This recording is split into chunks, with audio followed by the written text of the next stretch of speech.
Buenas tardes, hoy es una ocasión especial, he sido invitado nuevamente por el Museo Municipal de Cartago y gracias a don Frank Quesada, director de dicho museo, hoy les vamos a conversar sobre la arquitectura colonial.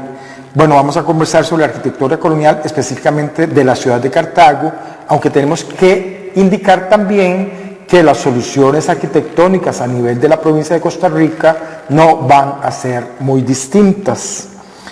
Empezamos diciendo que la arquitectura de una ciudad es parte integral de la cultura material, pero también, además de que es parte integral de la cultura material, es parte integral de la reproducción de la vida material, pero también de la vida cotidiana. O sea, es donde los individuos, donde las personas habitan y eso les permite reproducir su vida material. Estamos hablando, como dicen los documentos de la época, de las casas de morada, o sea, de las casas de su morada, como dicen los testamentos, como dicen los inventarios de bienes, como dicen diferentes documentos de época, para referirse a las estructuras habitacionales que usaban los colonos costarricenses. En esta tarde vamos a abordar algunos aspectos. Indudablemente, el espacio cartaginés, toda la topografía urbana o semiurbana o a veces casi rural de la ciudad de Cartago durante el periodo colonial es el espacio en que nosotros nos estamos situando. Pero además vamos a hablar de la arquitectura doméstica, de las casas de morada, ya lo dijimos. Podríamos referirnos brevemente a la arquitectura civil y religiosa y a los edificios públicos de la época, pero básicamente mi participación de esta tarde va a estar orientada a las casas de morada de los colonos cartagineses.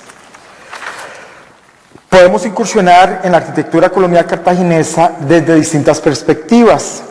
Por ejemplo, 100 años antes de la independencia de la provincia de Costa Rica, el gobernador de la Haya Fernández, en una información que mandaba al rey de España, decía lo siguiente, cito la información del mencionado gobernador de la provincia de Costa Rica. Este gobernador pues se lamentaba del estado de la ciudad de Cartago y hacía constar que en dicha ciudad existían 70 casas fabricadas de adobes de tierra y cubiertas de teja. O sea, estamos hacia 1724, 100 años antes aproximadamente de la independencia de la provincia. En 1824, o sea, 100 años después, ¿verdad?, y 3 años después de la independencia de Costa Rica, de la provincia de Costa Rica, y ya, ¿verdad?, en honor a convertirse, qué sé yo, en una entidad distinta a lo que había sido la provincia que pertenecía al Reino de Guatemala, etcétera, etcétera, o que había pertenecido al Reino de Guatemala, un viajero de apellido Hale nos dice que Cartago ocupa una milla de terreno que tiene 7 iglesias y unas 70, tiene 7 iglesias más o menos decentes.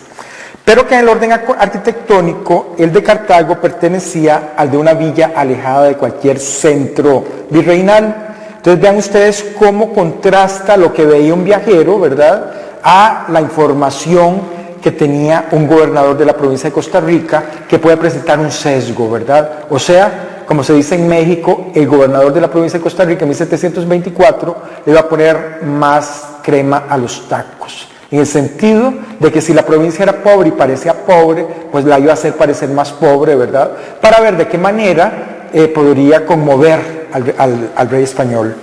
Bueno, entonces esta ciudad que tanto el gobernador de Cartago como el viajero Hale manifiestan o hacen, qué sé yo, la aprenden, ¿verdad?, nos dice bastante, ¿verdad? A pesar de que es nada más una descripción literaria, nos está hablando de cómo era esa ciudad de Cartago exactamente hace 200 y 300 años respectivamente, ¿verdad?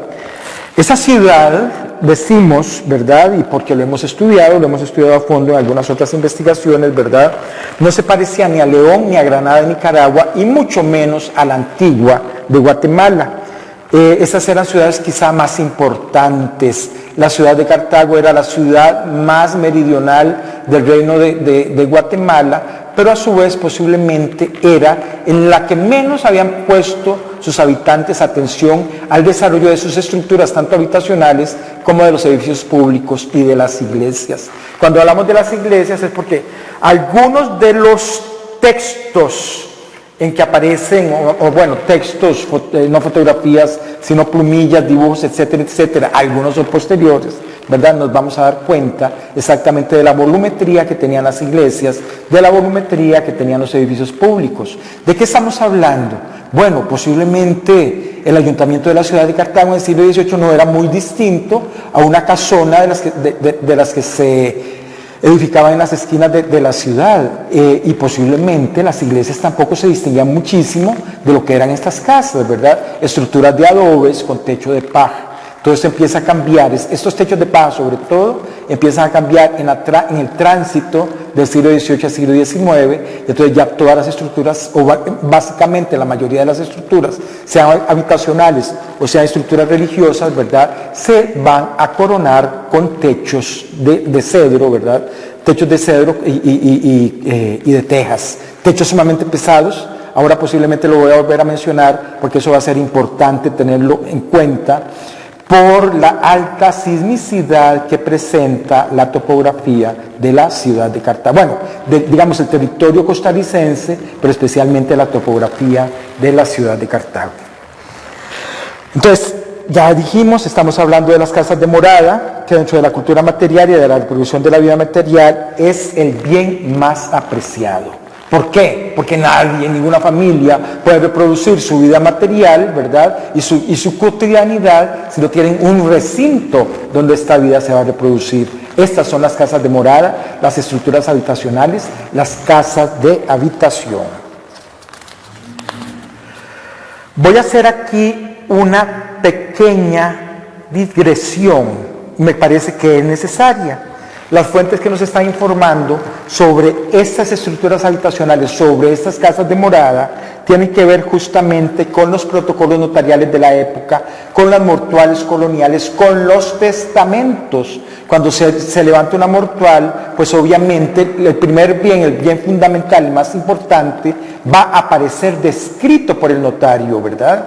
Entonces resulta que dentro de estas descripciones notariales nosotros nos vamos a encontrar las descripciones, digamos, más preciadas para poder estudiar, para poder analizar aquellas estructuras habitacionales pretéritas, que es justamente de lo que nosotros nos estamos refiriendo, ¿verdad? En los protocolos notariales, en las mortuales, en los testamentos que expedían los cristianos de ese entonces, o sea, los colonos y las esposas de los colonos, etcétera, etcétera, viviendas, estructuras habitacionales, casas de morada, ocupadas en la mayoría de las veces, y eso lo vimos en presentaciones anteriores, por familias que iban de 7 a 11 personas, familias algunas veces que solo integraban el núcleo de padre, madre e hijos, pero también había familias extensas donde llevaban abuelos, tíos y demás familiares, como dicen las esquelas, ¿verdad? Otra fuente importante es que por su capital cultural se pudieron registrar en sus ensayos tanto Manuel de Jesús Jiménez como don Mario Sancho Jiménez. Ambos son primos hermanos y son casi contemporáneos, ¿verdad? No olvidemos, cuando hablamos de Manuel de Jesús Jiménez, pues nos estamos refiriendo a esas lecturas exquisitas que son crónicas coloniales, si les podemos llamar crónicas, en realidad son verdaderos ensayos históricos, ¿verdad?, que se llaman Doña Ana Cortabarría y otras noticias de antaño.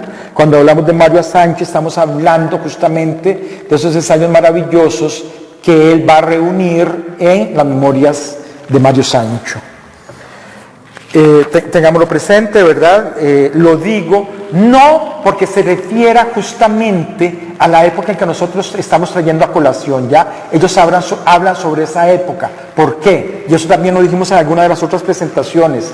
Estas dos personas tienen grandes vínculos, ¿verdad?, con personas que les tocó vivir y morir dentro de aquella sociedad colonial. Cuando nos hablan de sus abuelos y de sus bisabuelos y de toda la familia extensa, ¿verdad?, pues obviamente nos están hablando de ese núcleo familiar ampliado, ¿verdad?, núcleo del cual conocieron sus casas, sus vivencias, exactamente el tipo de mobiliario, la disposición de sus casas, la arquitectura, ¿verdad? Entonces tenemos el referente literario que nos brindan los autores cartagineses que acabamos de mencionar. Por ejemplo, refiriéndose a la casa de una vecina suya. Primero, hago la aclaración, estamos hablando de una vecina de Mario Sancho, digamos en las últimas décadas, o si no en la última década del siglo XIX. Pero vean ustedes cómo, si leemos entre líneas, esa casa que está describiendo Mario Sancho a fines del siglo XIX no es muy distinta a las casas que debieron estar habitadas en la ciudad de Cartago durante la gran mayoría del siglo XIX y, por qué no, durante el siglo XVIII, ¿verdad? Que todavía estamos justamente en presencia de la época colonial. Dice Mario Sancho, nunca, y cito, ¿verdad? Cito a Mario Sancho, nunca me pareció aquel caserón a cuya huerta iba con frecuencia a coger fruta y a cuya sala me asomaba siempre tan sombrío como aquella tarde en que le llevaron la extrema unción a aquella su vecina. Pero hay aquí lo más importante de la cita que estoy haciendo de Mario Sancho. Me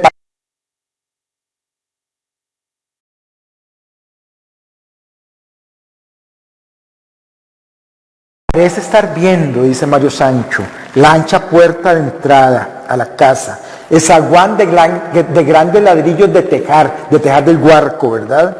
Los cuartos altos, desnudos, sin cielo raso, que exhibían las techumbres, ¿verdad? Que exhibían exactamente los cedros, ¿verdad? Amplísimos, pesadísimos, que sostenían las estructuras de los techos de teja. Techos muy pesados. Ya dijimos que ahorita también nos vamos a referir de nuevo a estos techos que mantenían estas estructuras habitacionales. Y que además que tenía varias habitaciones en la casa, ¿verdad? Y que justamente la enferma se encontraba en una de las habitaciones en una cama de pabellón. Las camas de pabellón son descritas generalmente, pertenecen al orden de unas camas especiales, con cortinajes, etcétera, etcétera, ¿verdad? Que debe haber sido para la moda de la época, y dentro de la estructura social, las camas que utilizaba algún segmento importante de la colonia, algún segmento importante de población de la colonia costarricense. La disposición de la casa que acabamos de describir, digamos, esa disposición descrita por Mario Sancho a fines del siglo XIX, era muy distinta a otras casas de la ciudad. Presumiblemente no, esa casa no era muy distinta, ¿ya? Cuando hacemos esta afirmación es porque la gran mayoría de las casas que se concentran en las 40 cuadras que están habitadas de la ciudad de Cartago a partir de 1800, ¿verdad? Y hasta hasta 1821, cuando se rompe el vínculo colonial con España, las casas que nos vamos a encontrar dentro del perímetro de la ciudad de Cartago, o sea, dentro de esas 40 cuadras, no deben ser muy distintas a la casa que describe, de doña Gertrudis Peralta, ¿verdad?, que describe Mario Sancho. Podemos decir justamente que dentro de los grandes cambios que iban a sufrir las estructuras habitacionales en el tránsito del siglo XVIII al siglo XIX, es que justamente los techos de paja, porque los techos eran de paja antes de ser de teja, ¿verdad?, en que empiezan a cambiar, o sea, hay un tránsito de techos de paja siempre en estructuras de cedro o sobre estructuras de cedro, ¿verdad?, a estructuras de cedro que van a sostener los techos de tejas hechas en el tejar del Guarco, ¿verdad? El otro gran cambio, los pisos son apisonados. Por lo general nosotros nos íbamos a encontrar estas grandes casonas de la época colonial, tanto costarricense como cartaginesa, con pisos apisonados, o sea, es ese piso que con el tiempo y con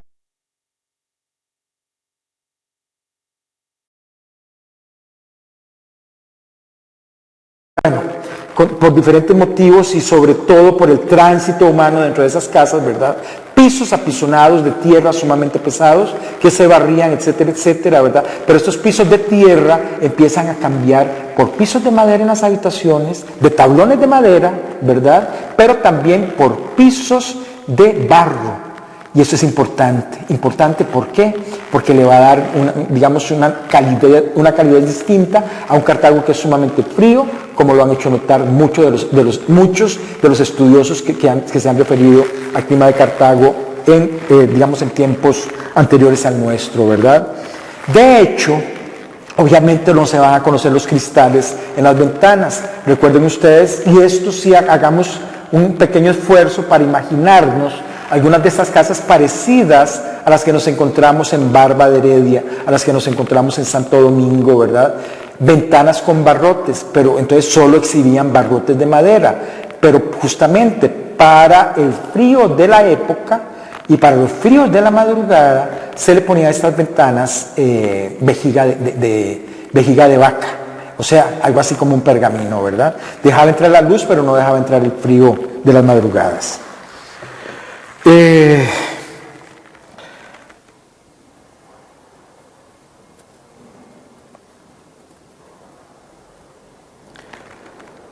Entonces, sinteticemos.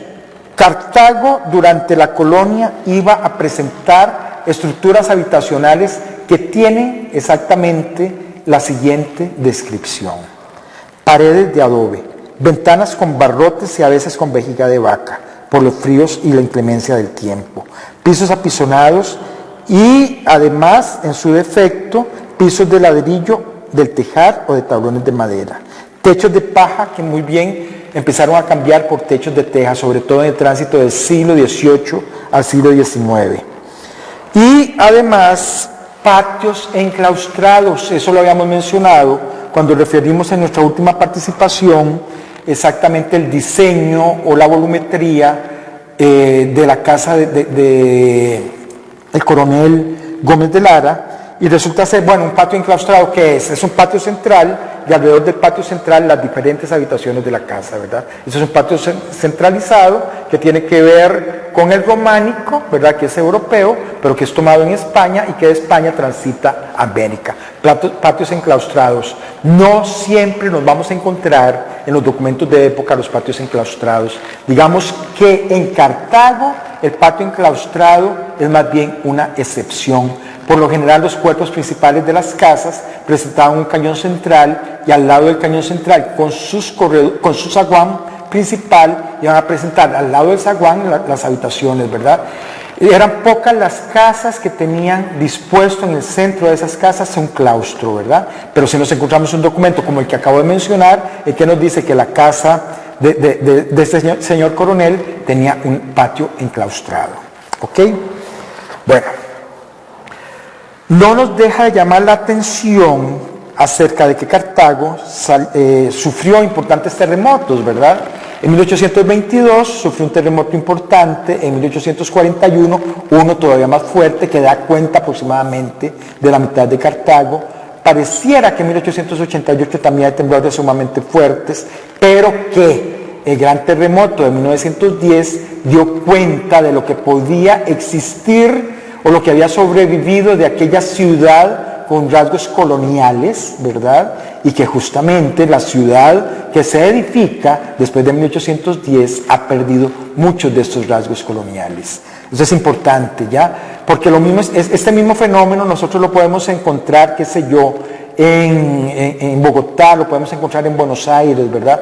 Pero que en estas ciudades que acabo de mencionar, la modernidad lo que significaba era que se tenían que volar todos los voladizos, tenían que volar todos los techos de voladizos, se tenían que volar todas las estructuras de teja y se tenían que volar todas las muestras de lo que se podía considerar la arquitectura colonial, porque era bienvenida a la modernidad, ¿verdad? En Costa Rica no, por lo menos para el caso de Cartago, el caso de Cartago, que es tan particular, ¿verdad? Sufre esta serie de terremotos y pues obviamente esa serie de terremotos están dando cuenta de una arquitectura colonial que poco a poco se va abandonando, ¿verdad? Para que en el terremoto de 1910, con las nuevas estructuras habitacionales y con el nuevo protocolo de construcción, ¿verdad?, ya no se permita construir con adobes. Y esto es fundamental para poder explicarles la arquitectura de la época.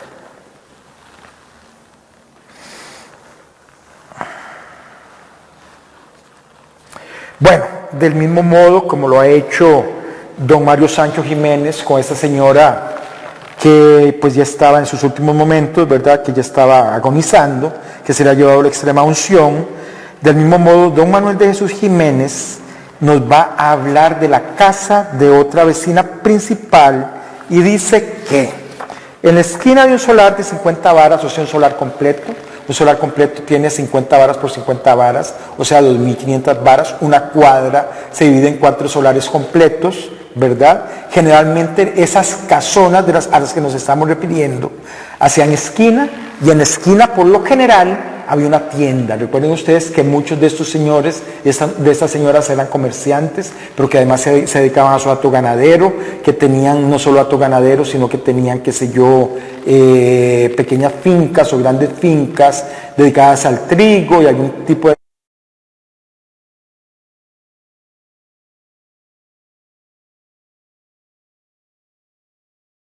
cementeras que tenían sus propias chácaras, ¿verdad? Que son pequeñas fincas, unidades de producción, etcétera, etcétera. Pues nada más pensemos en esto, ¿verdad? Pero que siempre iban a tener una casa principal, el casco de la ciudad capital, porque ellos eran vecinos y estantes, ¿verdad? En esa ciudad capital. Esto es importante, ¿verdad? Para cierto tipo de vecinos. Aunque no residan en esa casa principal y estén, qué sé yo, o están en la hacienda ganadera, o están en la plantación de cacao, etcétera, etcétera, ¿verdad? Pero es importante ser habitante y estante de la ciudad capital de la provincia de Costa Rica, que es Cartago. Ok. Bueno, pues entonces, en la esquina de un solar completo, dice Manuel de Jesús Jiménez, de 50 varas en cuadro se levantaba una casa de horcones y bareques, grande, chata y fea, y a la cual solo se entraba por un portón inexpugnable. O sea, no hay otra entrada para llegar, digamos, a la puerta principal de la casa. No, se entra por el portón, que se usa tanto para entrada de los habitantes de la casa como para las bestias, porque por lo general hay cuadras de ordeño, pero también ahí está la huerta, ¿verdad? Hay una huerta principal para suplir a esa casa de los principales ingredientes que se van a utilizar en la cocina. Pero también hay árboles frutales y tal vez algún otro tipo de siembras, ¿verdad? Recuerden ustedes que son 2.500 varas cuadradas lo que tiene cada vecino en esta época en el casco de la ciudad. Bueno, entonces se entraba por el huerto y las cuadras de ordeño. Más adelante, en una descripción de otra casa, don Manuel de Jesús Jiménez nos dice que esta estaba fundada sobre adobes y maderas de cedro, cubierta de tejas, y una cocina de 12 varas cuadradas. ¿Qué significa esto? La cocina no está dentro del cuerpo principal de la casa. La cocina se ahuma, la cocina produce humo, y además hay riesgo de que se queme la estructura principal de la casa. Entonces, la oficina de la cocina, como se llama en los documentos coloniales, la oficina de la cocina no la íbamos a encontrar justamente fuera del perímetro inmediato de la casa principal.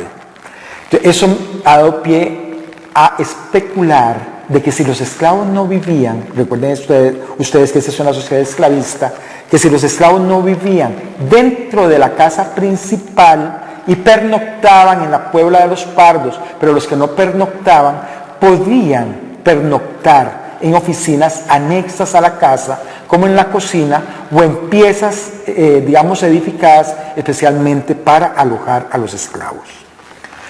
Bueno, pues básicamente y a grandes rasgos, esta es la arquitectura que presenta la ciudad de Cartago durante la época colonial, haciendo quizá algún tipo de alusión al momento inmediato, ¿verdad?, en que la ciudad de Cartago y la provincia de Costa Rica van a recibir la noticia de su independencia.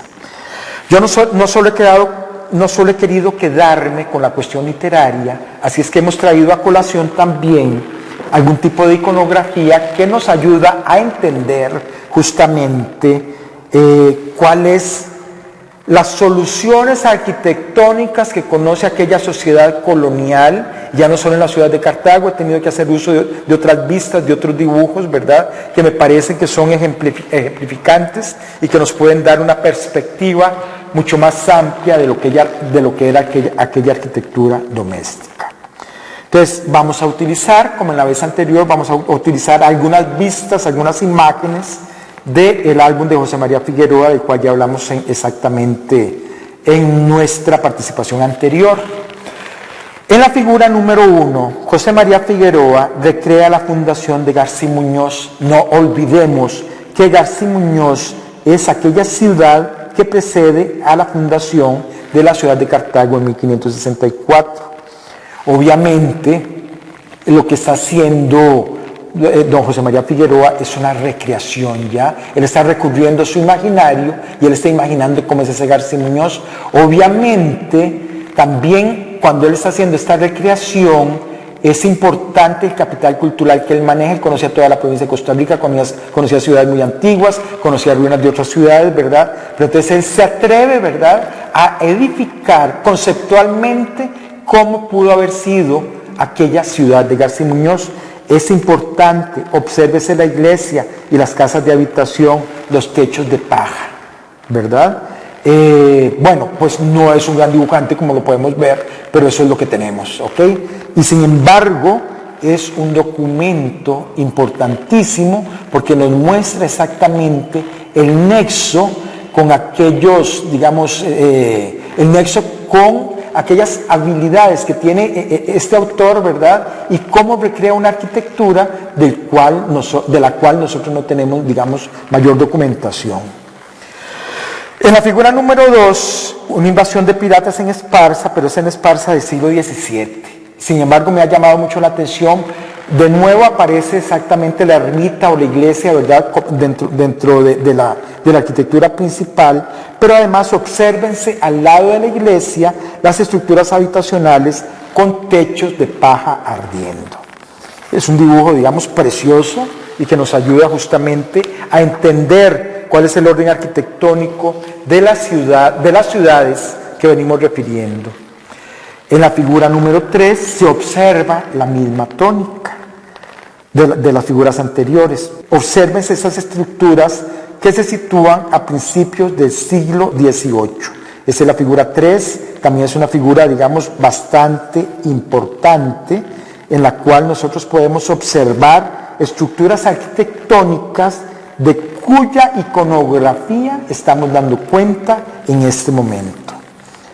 En la figura número 4 podemos observar unos funerales solemnes de un militar, por cierto, esto es después de 1840, pero aquí no nos interesa el funeral solemne, lo que nos interesa son justamente las representaciones arquitectónicas de las casas que circundan el cortejo fúnebre. Vean ustedes, tenemos techos de paja, techos de teja. Algunos de estos techos en realidad lo que coronaban eran las tapias, ¿verdad?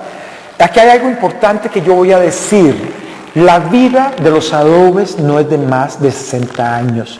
Por eso muchas veces las cuadrillas de esclavos negros se disponían a mantener las estructuras habitacionales de aquellos individuos y de aquellas mujeres de la época colonial, pero también yo he encontrado un documento donde a veces las familias prestaban a sus esclavos negros para ir a darle manutención a las iglesias. Muchas iglesias también tenían sus estructuras en adobes, ¿verdad? Es después que se van a empezar a utilizar los calicantos, pero la vida útil de un adobe son 60 años. Ya si en 60 años no se le da mantenimiento, ese adobe se pulveriza, ¿ok? Entonces, claro, pongamos atención a eso, ¿verdad? Entonces, hay gente dispuesta a darle mantenimiento a las estructuras de adobe, tanto a las casas como a las iglesias. En la figura número 5 se presenta Cartago hacia 1848. La disposición de las casas de morada no es distinta a las disposiciones anteriores. Casas de adobes con techos de teja. La iglesia de Calicanto ha perdido la torre norte en el terremoto de 1841. Por cierto, esta es una vista sumamente agradable, es una vista hermosa del álbum de Figueroa, y hay una plumilla que anda por ahí, no recuerdo el autor de la plumilla, pero que recrea justamente esta misma iglesia y esta misma plaza. Como ustedes pueden observar, es la Plaza Mayor, Plaza Mayor o Plaza Central de la ciudad de Cartago, es donde se realizaba la feria o día de mercado, los días jueves y los días sábado. ¿Ok? En la figura 6, una casa de Cartago que resistió el terremoto de 1841, es una hermosa vista. Obsérvense los corredores de voladizo. Corredores de voladizo es porque está el corredor y sobre el corredor una ala del techo, ¿ya?, que resguarda, digamos, de las lluvias esos corredores. Muchas casas de estas tenían un corredor alrededor de toda la casa, ¿verdad? Y entonces los techos en voladizo caían sobre estos corredores justamente para guarecerse de la lluvia. También estos corredores son un espacio social, vamos a encontrar grandes bancas, muchas de estas casas tenían espacios dispuestos. Recuerden ustedes que las velas de los muertos se hacen en las casas, los matrimonios se hacen en las casas, etcétera, etcétera. Muchas de estas casas tenían un cuarto de oratorio en su interior. Eso significa que en estas casas se podría celebrar misa, ¿verdad? Pero que también el ocio o las maneras en que esta sociedad maneja el ocio o cómo se dedica en determinadas, qué sé yo, fiestas patronales o en los mismos novenarios, etcétera, etcétera, son actividades que se realizan al interior de estas grandes casonas. En la figura número 7 observamos una fotografía de fines del siglo XIX que sigue el orden arquitectónico que hemos venido describiendo.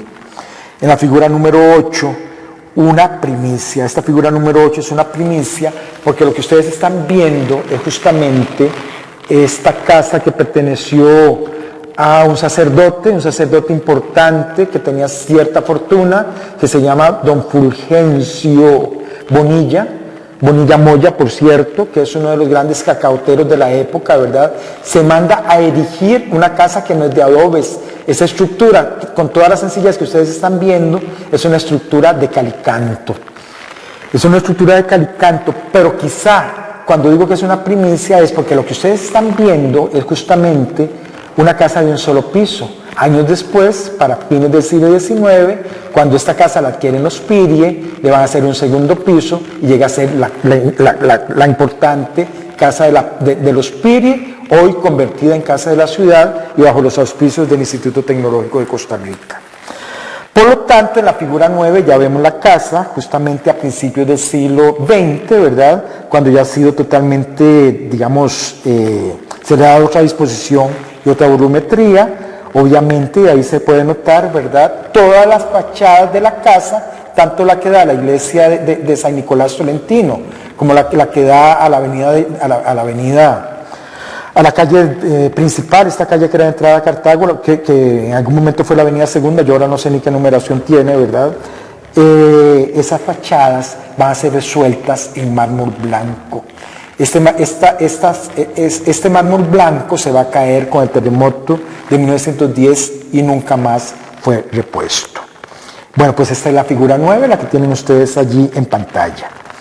Y la figura 10, vean ustedes qué interesante fotografía, es antes del terremoto de 1910, posiblemente 1900, 1904 es cuando data esta fotografía por las vestimentas, ¿verdad? En primer plano vemos la casa del gobernador o la casa de los gobernadores de la provincia de Costa Rica con su sede en Cartago. Aquí lo importante es que ustedes vean la volumetría, es una casa bastante sencilla, no obstante tiene un pórtico de piedra, ¿verdad? Y las ventanas están protegidas por barrotes de hierro. Y al lado de esta casa importante y hermosa, sobria pero hermosa, ¿verdad?, nos encontramos el ayuntamiento de la ciudad de Cartago antes de 1910. Tanto esta casa como el ayuntamiento de la ciudad de Cartago tuvieron que ser derribados inmediatamente después de 1910. A lo que voy es que esta casa, con toda esa elegancia, ¿verdad?, esa sobria elegancia, no es muy distinta a las casas habitacionales, a las casas de morada que nos encontrábamos en muchas de las esquinas de la ciudad de Cartago durante el siglo XIX, ¿verdad? Por lo tanto, nosotros podemos inferir que muchas de las casas que conocen los colonos costarricenses en el momento de la independencia no están muy lejos de esta volumetría y de esta solución arquitectónica. Muchas gracias.